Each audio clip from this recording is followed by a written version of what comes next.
আজকে রান্না করতে করতে সব থেকে যেটা বাজে অবস্থা হয়েছে সেটা হচ্ছে আমার গ্যাস শেষ হয়ে গেছিলো, আর যার জন্য আমার রান্না করতে লেট হয়ে গেছে। আমি বসেই ছিলাম, কী করবো ভাবছিলাম। তো তারপরে যাই হোক একটা ব্যবস্থা করা হয়েছে। কি রান্না করছি চলো সেটাই শেয়ার করি তোমাদের সাথে।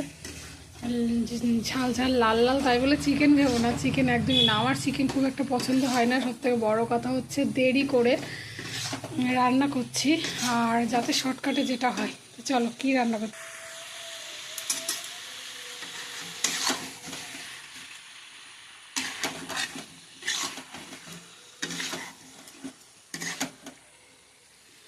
ঝাল ঝাল লাল লাল বলেছে ঠিকই, কিন্তু হচ্ছে আন্ডা আর একদমই লাল না, শুকনো লঙ্কা খুব একটা দিই না।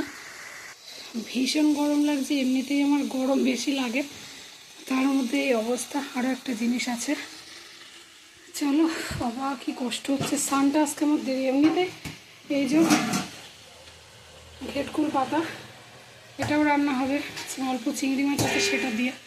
এমনিতেই আজকে আমার মানে কষ্ট বেশি হচ্ছে, আর রান্না করতে দেরি হয়ে গেছে। আর তার মধ্যে সেই যেদিন যা বলে স্নান করে যে রান্না করব, রান্না করলে আবার স্নান হয়ে যায়। তো যার জন্য এই অবস্থা। এখন আমি বলি একেবারে রান্নাটা করে নিই তারপরে করবো। এরকমভাবে চলছে এখন দিন। যা গরম পড়ছে, সত্যি কথা বলতে আমার কিছু বলার ভাষা নেই।